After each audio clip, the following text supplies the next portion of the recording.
Et l'Aubichoir. Alors du coup, on a une énorme mise à jour qui arrive. Et alors comment dire? Je suis énervé très fortement parce que niveau timing déjà c'est horrible. Et surtout, donc il y a un event en plus qui risque d'arriver mardi là qui vient, donc c'est-à-dire mardi 13 je crois. Hein. Non, mardi 14 pardon. Donc on a un event qui arrive normalement mardi 14 juin. En plus de ça, donc il y a le PTS où donc effectivement se passe le testing d'une énorme mise à jour qui n'est absolument pas prévue. Je rappelle un truc, c'est que tout ce qui va sortir, enfin pas tout, mais dans la majorité, c'est des trucs qu'on nous a prévus qui sortiraient jamais. Et au final, bah ça sort. Donc bon, déjà c'est un peu chiant, mais c'est pas grave, on va faire avec. Le fait est que du coup, je vais juste lire hein, majoritairement donc, tout ce qu'il y a là. Donc je vais changer le patch notes, là il est en anglais et tout, enfin voilà, pour l'instant c'est vraiment le début, je fais ça à l'arrache, parce que j'ai pas trop le choix. Donc voilà, on a une nouvelle classe qui sort, donc c'est un semi-distant, parce qu'en vrai son ulti c'est carrément du corps à corps, qui utilise un arc. C'est extrêmement bizarre la lumière, excusez-moi. Donc voilà, on a une classe qui utilise un arc, donc on a en passif euh, Radiance divine. Alors c'est marrant, il y a marqué Phoenix Radiance. C'est très bizarre, ça j'avais pas vu le nom du passif. Enfin bref, en gros le passif en fait son énergie est dynamique en fonction, enfin, tous les dégâts sur la durée que la classe va faire, ça va régène de l'énergie. Donc, comme on va pouvoir le voir juste en dessous, c'est clairement une classe qui est build pour faire du DPS. Pas forcément mono-cible, mais en multi-cible, vous allez voir, vraiment il met très tarif. Par contre, il est quand même bon en mono-cible. S'il y a des nerfs par contre sur sa gueule, je vais pleurer parce que vraiment il en a absolument pas besoin. Il est pas non plus godlike, genre il est pas du tout bon pour farmer, enfin genre il est ok pour farmer, genre il est un peu comme un boomerang en farm. Enfin bref, c'est bizarre. C'est un mélange entre le Vanguard, le Bard et le boomerang la classe. C'est très bizarre. Donc voilà, c'est simplement donc ce passif alors on voit pas ici puisque j'ai activé les modes, je suis en bouffon. 2 secondes. Je me suis extrêmement bien préparé, dis donc. Que je vais quitter 2 secondes. Je vais fermer Steam comme ça. Et je vais ouvrir le jeu une nouvelle fois. Donc voilà. Du coup, on va le voir juste après, mais du coup c'est simplement une nouvelle. Enfin, il y a 2 barres d'énergie entre guillemets. Il y en a une, ça va affecter les tirs basiques. Et en fait, en gros, simplement à chaque fois qu'on va infliger des dégâts avec des techniques sur la durée, on va avoir donc cette barre qui va monter et qui va débloquer donc ces petites flèches. Donc on peut tirer jusqu'à 7 flèches par tir en fait par la main. Là je tire une seule flèche mais on peut tirer jusqu'à 7. D'un coup, hein, vraiment, d'un coup dans un cône frontal. Donc voilà, l'énergie c'est utilisé pour l'ulti, donc Prismatic Blast. Donc pour l'instant il n'y a pas de traduction, hein, mais voilà, c'est pour l'ulti. Ensuite, le Solarion de base en passif, il a un Phoenix qui arrive toujours en combat, qui l'aide, qui applique également un passif de dégâts sur la durée. Donc on peut voir ici, hein, de toute façon ça va probablement changer ces chiffres. Mais voilà, ça met un dégât sur la durée. Et ça donne de la radiance divine. Donc, encore une fois, la radiance divine, c'est ceci. Toutes les techniques, pour ainsi dire, donnent une radiance divine à part le M1, donc l'attaque basique, et l'ulti. Voilà, tout le reste, ça donne de l'énergie. Donc, l'attaque basique, encore une fois, c'est simplement un tir qui inflige des dégâts. Et voilà, 175% de dégâts, enfin de vos dégâts par flèche. Donc voilà, ça peut mettre cher quand on a les 7 flèches actives en même temps. Et toutes les attaques basiques, ça va refresh, donc ça va réinitialiser la durée de tous les effets restants de dégâts sur le temps. Tous les effets de saignement, de brûlure, comme vous voulez. J'ai pas essayé si ça marche sur la sous-classe de Draco, mais je pense pas. Ensuite, au niveau de la Solar Flare, donc c'est le M2, donc c'est cette chose. Donc en gros, c'est un tir chargé qui va appliquer un effet sur la durée. Alors normalement l'effet sur la durée n'est pas plus fort si on reste appuyé plus longtemps. Donc, je vais faire un test là. J'ai complètement oublié. voir, 63. Ah si, oui, ça tape un peu plus fort quand même. Ok, donc le tir chargé, effectivement, le saignement est beaucoup plus fort. Ok, bon. Ceci étant dit... donc en gros, il faut simplement charger le tir et l'impact sera plus gros s'il est chargé. Et en plus, du coup, l'effet de saignement est plus fort. Donc le Solarion, à chaque fois qu'on fait un coup de M2, il a une chute lente d'activer comme l'effet d'anneau du Néon Ninja. Et le Phénix, surtout, il va attaquer la cible qui a un effet de saignement en dernier. Donc là, effectivement, on peut le voir, celui-là qui a eu le dernier effet de saignement, donc c'est lui qui va attaquer en prio. Voilà, donc Guiding Light, ça va être une consécration, comme un paladin, enfin en gros, c'est vous ciblez un endroit plus ou moins éloigné, et vous allez mettre une consécration au sol qui va s'étendre légèrement, et appliquer un autre effet de saignement, comme on peut le voir. Donc, tous les effets de saignement se cumulent. Donc il y a cet effet de saignement avec les flèches, donc ça va être le M2, comme on peut le voir là. Le Phénix, ce sera les ailes de Phénix autour des 4 flèches là, et donc la consécration là, ça fera cet effet de saignement. Donc on peut cumuler tout ça en même temps. Sachant que, je rappelle, chacun des effets, c'est horrible le lag, chacun des effets donc peut être prolongé à chaque fois qu'on fait du M. Voilà. Ensuite, donc Prismatic Link, c'est... Non pardon, j'ai oublié la blast. J'ai même oublié la lumière, Guiding Lag, en gros voilà, ça... Encore une fois ça met un effet de saignement, ça fait une brûlure au sol. Mais surtout, on peut en balancer plusieurs au sol. Bon là il y en a 2, très bien. Et normalement ça se cumule je crois. C'est-à-dire que ça inflige des dégâts si quelqu'un est dedans, normalement. Et en plus de ça, ça applique l'effet de saignement. Et ça soigne les gens qui sont à l'intérieur aussi. Donc ça peut être utile de tout balancer d'un coup, de tout balancer sur la durée. D'équilibrer, de doucement en mettre.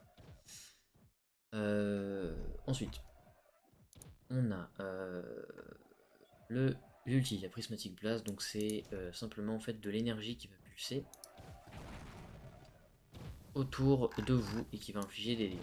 Sachant que en plus d'infliger des dégâts, ça va appliquer un buff qui augmente les dégâts que vous infligez, qui se cumule jusqu'à 5 fois. Donc voilà, ça inflige 400% de dégâts aux ennemis à chaque pulsation, sachant qu'avec la gemme de classe, ça pulse aussi sur le phénix, donc c'est du dégât doublé, donc c'est 800% de dégâts au final. Et surtout, enfin voilà, en gros chaque fois que vous utilisez, enfin chaque fois que vous pulsez, vous allez utiliser de l'énergie. Beaucoup d'ailleurs. Ça s'annule quand vous avez plus d'énergie, mais ça s'annule aussi euh, quand vous réappuyez dessus en fait. Donc, je vais essayer de le montrer, hein. Ça gêne un peu. Donc là j'ai appuyé, je réappuie encore une fois, ça arrête de traîner. Voilà. Voilà. Le Prismatic Link, donc encore une fois c'est la gemme de classe. La Prismatic Blast, donc c'est l'ulti, ça pulse aussi sur le Phoenix. Voilà, et ça stack, enfin en gros l'effet de back de classe Prismatic Chain est aussi affecté par le Phoenix. Donc ça peut être une combo intéressante. La sous-classe, ça va être ça. Donc en gros ça va être une explosion en fait à chaque fois que vous mettez une attaque basique. Ça peut avoir une chance de mettre une explosion qui inflige 100% de dégâts, ou non, voilà, ça peut être jusqu'à 350 si on a 40k de rang de pouvoir avec la sous-classe. Et donc ça, en plus de ça, ça applique un effet de saignement. Et voilà, et ça donne de l'énergie. Ça par contre, sur un Preda, ça peut être sacrément pété, je pense. Ou même un Draco, enfin bref, voilà. Donc, en effet d'anneau, on a un truc qui fait que la Prismatic Blast, donc l'ulti, et le pulsar, donc c'est ça là, ça applique le même effet que le M2, c'est-à-dire ça nous rajoute une chute lente. Svarten, c'est en gros à la place de. Donc, en gros, ça c'est Solar Wing Effect, c'est ça en gros. C'est cet effet de saignement. À la place, normalement, du coup, ça applique une réduction de dégâts en fait sur vous, au lieu d'appliquer un saignement. Donc c'est de la daube, faut jamais prendre ça. Prismatic Chain, du coup, c'est à chaque fois que le blast touche un ennemi, pardon, euh, ça a une chance de se répliquer. Donc là, on a vu, j'ai arrêté l'ulti et ça a répliqué sur le mob. Donc combiné, vraiment, ça peut faire des dégâts de zone monstrueux, quoi. Voilà, voilà. Donc le Solarion, du coup, hein, voilà, c'est un servant de déesse du soleil, comme le lancer lunaire sert la déesse de la lune, par exemple. Donc ça s'obtient via la table du chaos, les cœurs du chaos, via la nouvelle table. J'ai fait une faute. Et ou alors au pire ça s'achète avec 3 packs différents qu'il y a dans la boutique. On peut acheter les 3, ça va donner différentes choses pour plus ou moins cher en crédit, sachant que ça restera quand même moins cher que le bard. Pas moins cher que le revenant, pardon que l'avant-gardien, mais clairement moins cher que le bard. Donc il y a un costume lunaire aussi à aller chercher avec les divinités spoilées. Ensuite on a un nouveau biome, littéralement. Donc c'est un biome Uber 11. Donc, je le montrerai séparément, je pense, mais je peux vous donner un aperçu. C'est un monde un peu comme les ruines radieuses à l'époque, qui est beaucoup plus difficile en fait que les autres biomes qu'il y a autour, mais ça reste toujours en Uber 11 par exemple. Donc ça, à partir de l'Uber 1 jusqu'à l'Uber 11, vous allez trouver ce biome là. En dessous du Uber 7 c'est plutôt rare, mais à partir du Uber 7 c'est vraiment très fréquent, donc c'est ce biome là. Et comme vous pouvez le voir, il y a aussi des petites flèches, donc ça veut dire qu'en fait le donjon est en bas ou en haut. Parce qu'il y a des paliers, en fait, il y a des niveaux, comme on peut le voir juste en dessous, là, c'est en souterrain, et là, c'est au-dessus. C'est comme ça.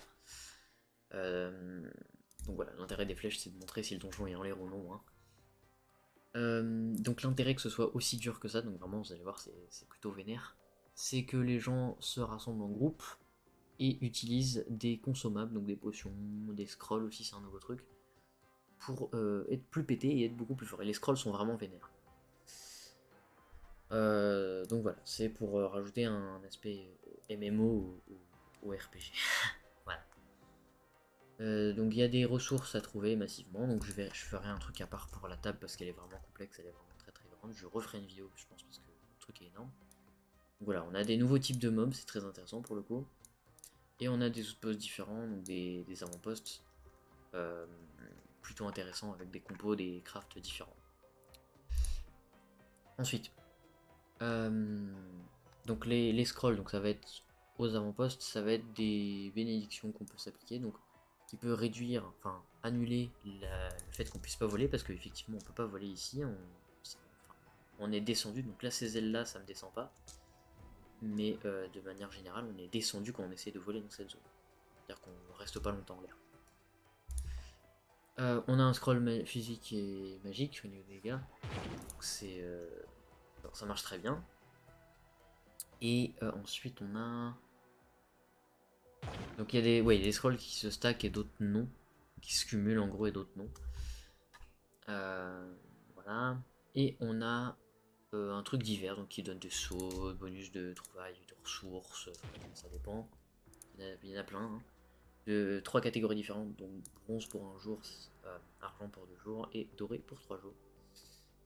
Donc voilà. Donc ça peut rendre... Bon, je referai un truc dessus je pense, mais voilà, en gros ça peut chaque scroll peut remplacer un effet. euh, Enfin, ils se remplacent les uns les autres, c'est-à-dire qu'ils suppriment les uns les autres si la catégorie est en dessous. En revanche, si la catégorie est supérieure de celui que vous voulez remplacer, normalement ça se cumule carrément. Donc voilà, faut penser d'abord mettre le plus fort et ensuite mettre le moins fort, si je ne m'abuse. Sachant que chacun peuvent se cumuler normalement. À part voilà, le physique peut pas se stack avec la liberté de voler plus les divers. Il y a des petites subtilités comme ça. Donc voilà, ça c'est un trader, enfin un marchand normal, comme un autre. Et voilà, réduction de vol, comme c'était marqué un petit peu plus haut ici. Voilà, voilà. Donc il y a des, voilà, effectivement, il y a des mobs qui tombent des trophées, et ces trophées peuvent être recyclés, donc n'hésitez pas à le faire. Enfin non, compostés, donc avec un compost, pas recyclé. Donc c'est très intéressant à noter.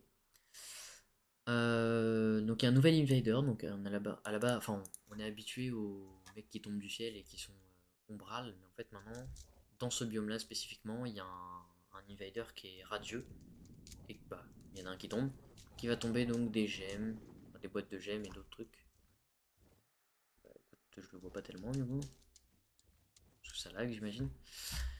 Enfin bref. Euh, ok, là on en voit, parfait. Donc, voilà, c'est ça. Et ça donne des boîtes de gemmes en général, ou des petites ressources à droite à gauche. Enfin, bref. Donc il y a des donjons 5 étoiles qui peuvent spawn dans ce biome-là. Et en Uber 11, vous pouvez tomber du Crystal 4 dans les donjons 5 étoiles. Donc c'est plutôt rare, de ce que j'ai vu. Il y a pas mal de bugs encore, ça va beaucoup changer, hein, je rappelle. Donc c'est la même chose que les 5 étoiles qu'on a en Uber 10. Hein. Sauf qu'à la place, ça donnera pas des cœurs cristallins, mais une autre compo, donc des cristaux pour craft des trucs simplement. On a deux nouveaux boss aussi dans le jeu. Donc je pense que c'est des boss 5 étoiles, pour le coup. Et on a donc une table qu'on pourra trouver. Alors on peut. Ah, c'est marrant que du coup c'est en workbench le truc. Enfin bref, en gros on a une nouvelle table qui est très compliquée sur laquelle je vais encore une fois refaire une vidéo dessus parce qu'elle est énorme. Donc il y a des recettes, il y a des montures, il y a des alliés, il y a plein de trucs. Et il y a un biome plus des décorations du biome. Donc on peut littéralement terraformer ça dans un club. Ensuite, on a 4 nouveaux dragons, dont 2 pour l'instant, on n'a pas de moyen d'obtention du dragon. Donc là, j'en ai un actuellement, justement. C'est. Je peux vous montrer. C'est. Donc il y a Bern et Raymond. Donc ça va être les deux dragons qu'on peut avoir avec les effigies draconiques. Par contre, les dragons ancestraux, donc Ariel et Zestian, il faudra les farmer. Donc en faisant, je pense, les donjons. Donc il y en a un, ça va être les donjons d'en bas et l'autre les donjons d'en haut, j'imagine. Euh, Donc les gemmes cristal, chose qu'on nous avait promis qui n'arrivera jamais, c'est arrivé, mais c'est un simplifié. En gros, on peut avoir des gemmes cristal en Uber 11, donc en faisant des donjons, on a des boîtes normales de gemmes comme d'habitude, sauf que dedans on a obligatoirement du stellaire, et si on a de la chance, on peut avoir du cristallin dedans. Voilà. Ensuite, une gemme maxée, donc une gemme stellaire niveau 25, on peut la changer en gemme cristalline en gardant et les niveaux et les procs et les pourcentages. En revanche, il faut un Crystal Gem Converter, donc je peux vous montrer ce que ça donne. C'est ça. Et en gros, ça se craft. C'est extrêmement cher, mais ça se craft. Ou alors, voilà, ça peut s'acheter pour 1500 crédits ou 15 000 qubits. C'est extrêmement cher. Donc j'espère qu'il y aura des petits changements dessus. C'est pas du tout final, hein. Ensuite, lorsqu'on craft des gemmes, ça c'est ce que j'ai dit, du coup, on garde le pouvoir, les procs, tout, on garde tout sur la gemme, c'est juste elle passe cristalline littéralement, il y a un gros up de stats. Et ensuite, on peut finir d'upgrade la gemme 25 cristalline, qui était stellaire, au niveau 30 à l'aide de Gem Spark, donc c'est des éclats de gemmes qu'on peut fabriquer pour énormément de poussière de gemmes. J'espère aussi que ça va changer parce que le coût en poussière de gemmes est gigantesque. Voilà. À part ça, donc il y a des nouvelles boîtes qu'on peut crafter pour avoir directement des gemmes cristallines que je ne conseille absolument pas, c'est extrêmement cher. Non, pour l'instant, je conseille pas. À voir avec le futur si ça vaut le coup ou pas, mais je conseille honnêtement pas du tout. Donc l'Everdark en U8 pour les gemmes de classe, ça va tomber radiant et stellaire. Et l'Uber 9, ça tombera stellaire et cristallin. Il n'y avait pas de différence avant, maintenant il y en a une. On va bien retenir. Pour farmer une bonne gemme de classe, il faut avoir 10 000 dans le pouvoir pour avoir une cristalline. Donc il y a des nouvelles boîtes de gemmes hein, qu'on peut trouver en U10, U11. Donc pour le coup, l'U10 et l'U11, ça peut être n'importe quel monde, hein, vraiment, comme vous pouvez le voir, il n'y a pas ces mondes-là, c'est parce qu'en fait c'est remplacé par un monde à chaque fois, dans lequel on peut aller pour choisir la difficulté jusqu'à l'Uber 11. Et maintenant, donc tous les niveaux de monde primaire, donc au centre, tous sont affectés par la lumière. Donc voilà. Euh, voilà. Je pense que c'est bon pour ça. Ah oui, les boîtes de gemmes U11. Si une gemme est cristalline, vous pouvez la recycler pour des éclats de gemmes. Et aussi, vous pouvez directement loot des éclats de gemmes dans la boîte. Donc ça, c'est cool. C'est un peu plus simple à fabriquer. Enfin, à faire. Pour augmenter les gemmes stellaires. Cristallines, pardon. Donc Uber 11, encore une fois, comme je viens de le dire, dans l'Atlas, c'est remplacé par un slot qu'on peut filer, qu'on peut changer. Donc là, Uber 6, c'est comme ça, mais Uber 7 et la Prime World normale, comme on peut le voir, on peut changer la difficulté. Voilà. Donc le portail par défaut, voilà, il emmène sur la difficulté la plus élevée accessible. Ensuite. Donc il y a effectivement l'établi de construction peut craft des nouveaux portails directement du 11 par exemple. Donc ça c'est cool. Et voilà. Les Léviathans qu'on aura donc en Géode 11, en Uber 11 Géode Topside, enfin Géode supérieur, c'est un Léviathan random qui spawn et qui loot des trucs random enfin c'est un Léviathan random pur. Et il demande beaucoup trop de lumière pour l'instant, on peut pas les taper, c'est 12 000 ou je sais pas, voilà, on verra bien. Enfin, c'est supposé que c'est à 12 000. Voilà. Donc on a des changements sur la sous-classe, je vous suggère de mettre en pause et de les lire, hein. Voilà. Les autres bonus restent actifs, ne changent pas, au cas où. La boutique change, donc il y a les 3 packs ici qu'on peut voir, je vous conseille de regarder aussi, de vous mettre en petite pause, ça va donner en fait des trucs supplémentaires à chaque truc, sauf que si vous voulez tout avoir dans l'établi où on craft le Solarion, comme pour le Bard, il faut prendre tous les packs, ou alors craft manuellement, mais c'est hyper cher. C'est comme le Bard, mais un peu moins chiant. Il est vraiment moins cher que le Bard, mais en même temps, il est clairement pas plus simple non plus. La boutique devrait normalement bien cacher les trucs que vous avez déjà. Donc là maintenant c'est pas le cas parce que bah c'est PTS et voilà, c'est normal, mais normalement la boutique cachera tous les trucs que vous avez. Donc, y compris des packs payés en euros, il y a des packs que parfois on a acheté et qu'on voit encore. Pareil pour les packs de crédit. Ensuite donc il y a des petits trucs en plus que je vous suggère de mettre en pause pour lire et je repasserai dessus encore une fois. S'il y a des questions, surtout n'hésitez pas, le sujet est très grand, je referai des vidéos dessus clairement.